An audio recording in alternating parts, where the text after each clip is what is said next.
जी अस्सलाम वालेकुम। I hope आप सब खैर खैरियत से होंगे। थैंक यू वेरी मच जो लोग यहाँ पे ज्वाइन कर चुके हैं। मैंने ये एक छोटा सा सेशन रखा हुआ है पेंशन फंड के ऊपर, और आई थिंक अप्रैल का महीना है। हमारे पास सिर्फ 2 महीने हैं, और मेरे ख्याल में ये आइडियल टाइम है कि पहले आपको समझने का कि पेंशन फंड होते क्या है, और फिर क्योंकि ऑब्वियसली ये एक पूरा लर्निंग कर्व है जिसमें आपने जाके पेंशन फंड में अकाउंट खोलना है, और फिर आपने पेंशन फंड की जो बेनिफिट है उसको क्लेम करना है। अब ये जो पूरा प्रोसेस है इसमें 1-2 हफ्ते लग सकते हैं, तो इसका मतलब है कि अगर आप मई के मिड तक भी पेंशन फंड में इन्वेस्ट कर दें, सो जो आप पेंशन फंड से फ़ायदा उठा सकते हैं, जो होपफुली मैं इस पूरी वेबिनार में कवर करूंगा, वो आप मई की सैलरी और जून की सैलरी दोनों में कर सकते हैं। अगर किसी ने इस पूरे साल में पेंशन फंड पे कोई रिबेट नहीं लिया, आप अभी भी लेट नहीं हैं। आपको जो इस पर्टिकुलर सेशन से बेनिफिट मिलेगा, जब चीज़ आपको समझ आएगी, फिर आपने उसको प्रैक्टिकली जाकर पैसे बनाने कैसे हैं वो पूरा मैं इधर से बताऊंगा, लेकिन आपने प्रैक्टिकली उसको कैसे करना है वो आपने देखना है।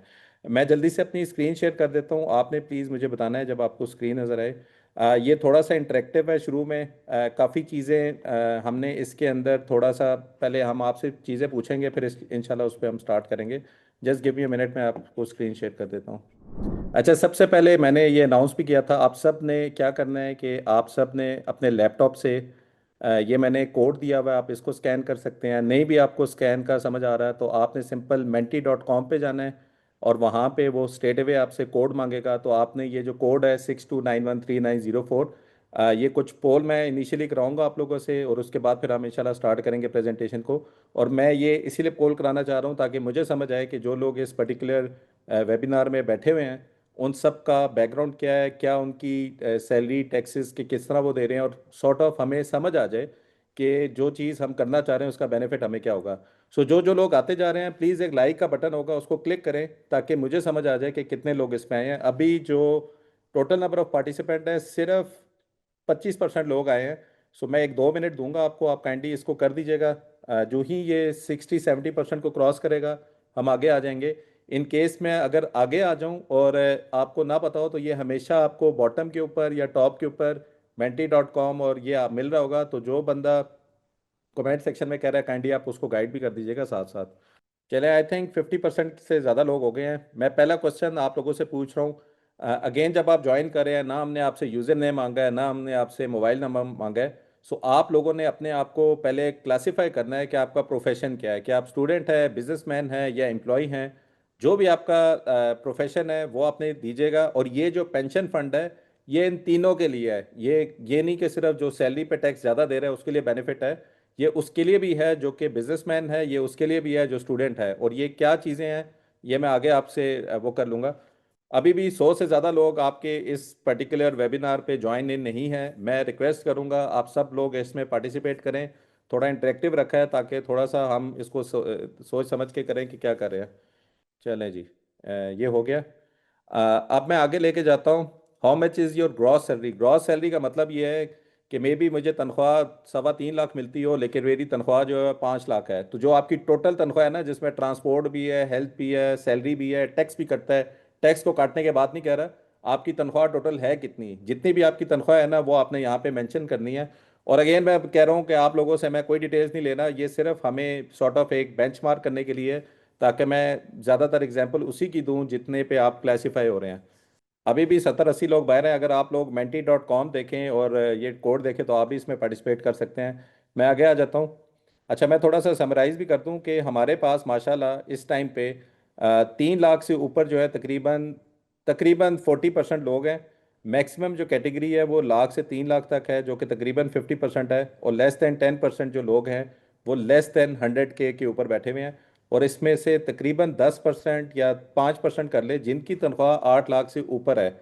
और जिनकी तनख्वाह 8 लाख से ऊपर है, आप लोग अगर इस चीज़ को समझ आए, सो आपकी जो प्रॉफिट है पर मंथ का वो तकरीबन 30 से 40 हज़ार रुपया बन सकता है। परसेंट बन सकता है, हज़ार नहीं बन सकता, परसेंट बन सकता है।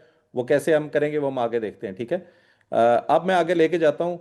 How much monthly tax do you पे। अच्छा, इसका मतलब ये है कि अगर आपकी तनख्वाह 8 लाख है तो मे बी आपकी तनख्वाह का जो टैक्स है ना 1.5 लाख रुपए से ऊपर होगा।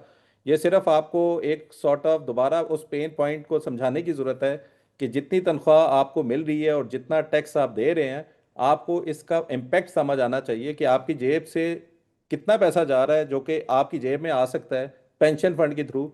लेकिन पहले ये रियलाइजेशन होनी चाहिए कि ये पैसा हमारी जेब से जा रहा है, ठीक है।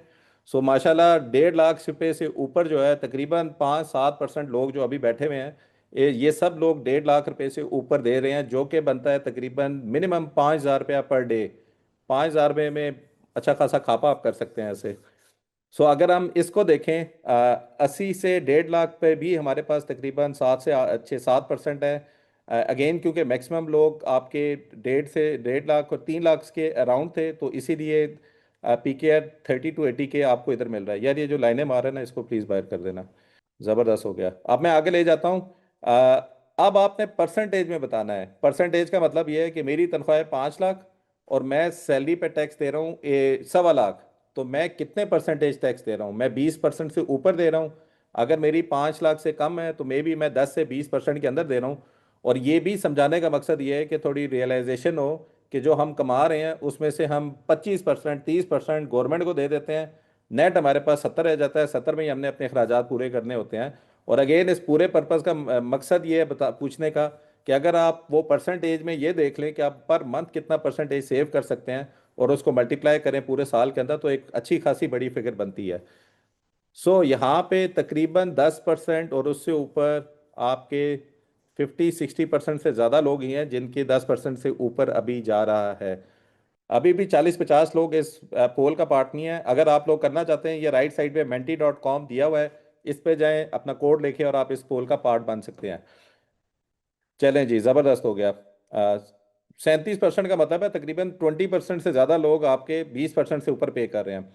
अच्छा, अब आप लोग अभी जब इस सेमी वेबिनार में आए हैं, आप लोगों का एग्जिस्टिंग इन्वेस्टमेंट एवेन्यू क्या है? कहाँ पे आप लोग इन्वेस्ट कर रहे हैं? क्या आप स्टॉक मार्केट म्यूचुअल फंड पे जा रहे हैं? आप क्रिप्टो में जा रहे हैं? क्रिप्टो फॉरेक्स एक ही कर लें, फॉरेक्स मैंने नहीं लिया लेकिन आप कर लें। क्या आपने गोल्ड में इन्वेस्टमेंट की हुई है? क्या आप सिर्फ रियल स्टेट में हैं? पेंशन फंड में कितने इन्वेस्टेड हैं? जिनको पेंशन फंड का पता है, किसके पास कैश इन द बैंक है? ये सारे लोग अगर डालें तो हमें थोड़ी समझ आ जाए कि क्या सीन चल रहा है। ये जो कैश इन द बैंक है ना, आप सब लोगों की वजह से माशाल्लाह बैंक बहुत प्रॉफिट में है। और आप सब लोगों की वजह से जो शेयर लेकर बैठे हुए हैं वो माशाल्लाह बहुत डिविडेंड कमा रहे हैं आराम से। ज़्यादा फर्स्ट कैटेगरी में स्टॉक और म्यूचुअल फंड है, सेकंड में कैश इन द बैंक है। थोड़े बहुत लोग माशाल्लाह पेंशन फंड में करते हैं, और क्योंकि हमारे एलएमएनआई भी है, ये कैसे बोनस लेक्चर मैं देता हूँ, लेकिन वो भी शायद इन्वेस्टेड है। Real estate is the third largest. और ये अजीब बात है कि क्रिप्टो जहाँ हम कहते हैं इतने ज़्यादा लोगों ने अकाउंट ओपन किया, सबसे कम इस वक्त क्रिप्टो या गोल्ड है। तो ये बड़ा, और अभी जाके लीगल हो रहा है और हमारे इन्वेस्टर शायद उसमें कम हो रहे हैं। चलें जी, ज़बरदस्त हो गया।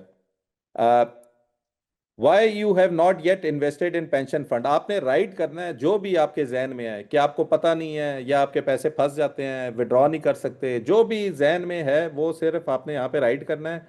हाँ, ये जिस तरह लिख रहे हैं कि नॉलेज नहीं है, never heard of it before, no knowledge, no idea, I have already invested which is good, don't know about this, आगे already invested in pension, never heard about this, knowledge ही नहीं है, I didn't know, don't know much about it, lack of knowledge, don't know about it, lack of knowledge, didn't know, confused, पता ही नहीं है, बिल्कुल सही है। lack of knowledge, not clear about benefits, no idea about pension fund, did you not, no idea, no idea, no idea। मैं एक दफ़ा पढ़ूँ। Continuous deposit, invested in company pension fund, VPS की बात करें, invested in VPS, good. I think it's a trap, good. do not have do not know enough information, maybe it's not applicable for overseas Pakistani। इसको भी हम discuss कर लेंगे एक उसमें। आई didn't know about the benefits. मैं कोशिश करूंगा थोड़ा प्रैक्टिकल रखूं, थोड़ा शॉर्ट रखूं, पूरी इसको समराइज करके आपको बताऊं और फिर मैं आपके क्वेश्चन आंसर करूं, और मे बी उस क्वेश्चन आंसर में काफ़ी लोगों के हो जाए। लेकिन हम working on it. Fear of annuity, already invested, didn't know the exact system of it, never did overseas Pakistani penalty of in knowledge. चलो जी, ज़बरदस्त हो गया। चले जी, ये लेक्चर मैंने वैसे अपने एलएमएनआई में मैं एक स्पेशल बोनस लेक्चर देता हूँ। आई थॉट कि क्योंकि ये साल करीब है, सबको इसको पता होना चाहिए। इसमें हमारी एलएमएनआई के वो लोग भी हैं जो जिन्होंने शायद ये लेक्चर नहीं देखा। एक चीज़ जो एजेंडा में मैं सरमाया के अपने एम्प्लॉयज़ को कहता हूँ कि one of the quickest way of making money, जो भी आप सरमाया की ट्रेनिंग लेते हैं, वो है पेंशन फंड। लोगों को सरमाया की ट्रेनिंग बहुत महंगी लगती है, अगर आप इस शॉर्टकट से चलें जो मैं आपको अभी बताने वाला हूँ, खैर ये तो मैं अपने एलुमनाई में अपने स्टूडेंट को बताता हूँ, और हमारी कोशिश यही होती है कि आपको वैल्यू इतनी मिले कि जो कॉस्ट आप पे कर रहे हैं ट्रेनिंग पे आने के लिए, वो पहले साल के अंदर ही पूरी हो जाए। यानी अगर 3 महीने में आपके पैसे ही वापस आ गए हैं और उसमें प्रॉफिट भी हो गया है, तो जो नॉलेज आपको ट्रेनिंग के अंदर से मिलती है ना, वो सारी फ्री में पड़ जाती है। तो अगर आप अभी आप देखें, जो पोल के अंदर आपने देखे हैं, हमें नॉलेज ही नहीं है कि ये एसेट क्लास क्या है। Pakistan is one of the lowest जो क्लास है जहाँ पे ये इन्वेस्टेड है, वो आपका पेंशन फंड है। अभी हम ये बात नहीं कर रहे हैं कि दुनिया में या पाकिस्तान में 5 लाख इन्वेस्टर हैं, वो 5 लाख इटसेल्फ इस रीजन में सबसे कम इन्वेस्टर हैं। जहाँ पे सबसे कम है उसमें भी सबसे कम जो एवेन्यू है जहाँ पे लोग इन्वेस्ट करते हैं, जो कि क्विक और इजी वे में पैसा मिलता है, वो पेंशन फंड है, जहाँ पे है ही नहीं। ठीक है। सो आई पर्सनली बिलीव, अगेन मैं ना तो कोई पेंशन फंड की कंपनी हूँ, मैं एक आपको डेटा प्रोवाइड करता हूँ और मैं आपको वो वैल्यू देता हूँ, और मैं पर्सनली खुद कर रहा हूँ। और जब मैं खुद करके पैसे बना रहा हूँ, मैं आपको भी कह रहा हूँ यार ये इतना इजी वे में पैसा बनता है कि आप भी इसको करें।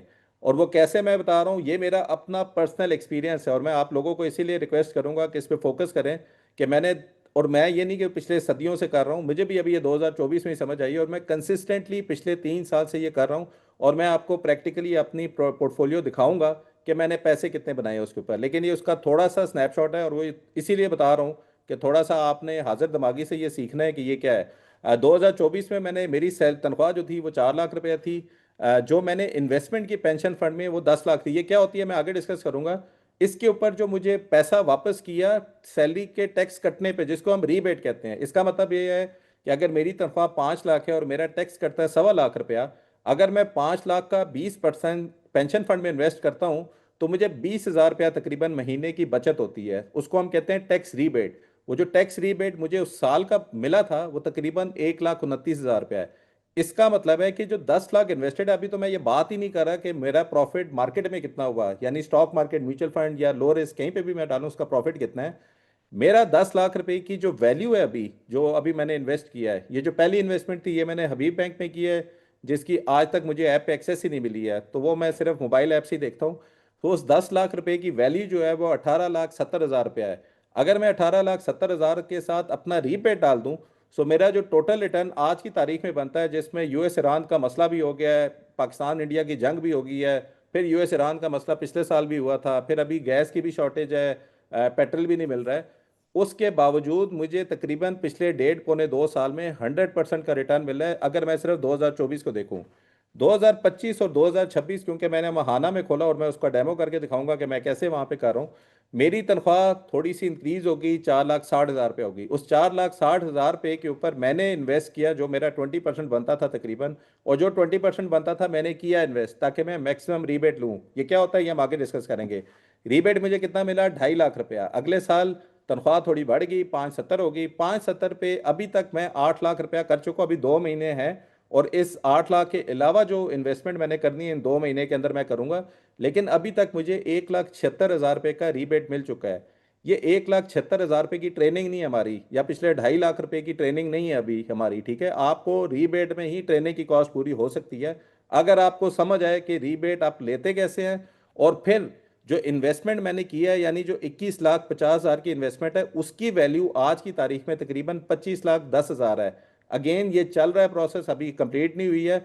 अगर मैं टोटल रिटर्न देखूं रीबेट के साथ, तो तकरीबन 30 लाख रुपए का मेरा रिटर्न मिल चुका है उसके बाद, अगर मैं टोटल समराइज करूं। और ये मैं इसीलिए भी कर रहा हूं कि हमें नहीं पता कल क्या होने वाला है, आज अल्लाह का शुक्र है पैसे मिल रहे हैं। सो आपने इमरजेंसी और वो फंड ऐसे बनाना है कि कल को खुदा ना खास्ता हालात आपके ख़राब हों, तो एटलीस्ट ये फंड आपके पास हो जो कि आपको रिकवरी दे, आपको रिटायरमेंट में, आपकी पेंशन में। और ये जो एक लोगों का है ना कि आप पैसे विड्रॉ नहीं कर सकते, ये सारे के सारे पैसे मैं विड्रॉ कर सकता हूँ। मैं कितनी पेनल्टी दूंगा वो मैं आगे बताऊंगा, लेकिन ये आप विड्रॉ भी कर सकते हैं। अगर मैं इसको समराइज करूं, पिछले 2.5 साल के अंदर मैंने तकरीबन 31 लाख रुपए इन्वेस्ट किए हुए हैं। मैंने जो उसके ऊपर रीबेट लिया तकरीबन 6 साढ़े 5 लाख रुपए का तो रीबेट ले लिया है। जो उसके ऊपर रिटर्न है वो तकरीबन 43 लाख है। अगर मैं रीबेट और इसको मिला लूं तो तकरीबन 50 लाख रुपया बनता है, जो कि नेट आपका पिछले 3 साल का 64% का प्रॉफिट है। और इट्स नॉट बैड, यानी कि ये सारी जो इन्वेस्टमेंट मैंने की है स्टॉक मार्केट के ऊपर और अभी करंटली वॉलेटिलिटी की वजह से नीचे आने के बावजूद माशाल्लाह प्रॉफिटेबल है। और इसको अगर मैं एक्सटेंड करूंगा, और मैं आपको अपनी जर्नी में बताऊंगा कि मैं कैसे इसको प्लान कर रहा हूँ कि मैंने अगले 5 साल या 10 साल के अंदर अपना लिमिट क्या रखा हुआ है, और उसको अचीव करने के लिए ऑलरेडी मैंने पेंशन फंड को पहली वो दी हुई है कि जो 20% तक के पैसे हैं, सबसे पहली प्रायोरिटी पेंशन फंड है। जब यहाँ से पैसे ऊपर हो जाते हैं तो फिर मे भी स्टॉक मार्केट या म्यूचुअल फंड हम उसके ऊपर देख सकते हैं। ठीक है। अब मैं आगे लेके चलता हूँ कि पेंशन फंड होता क्या है।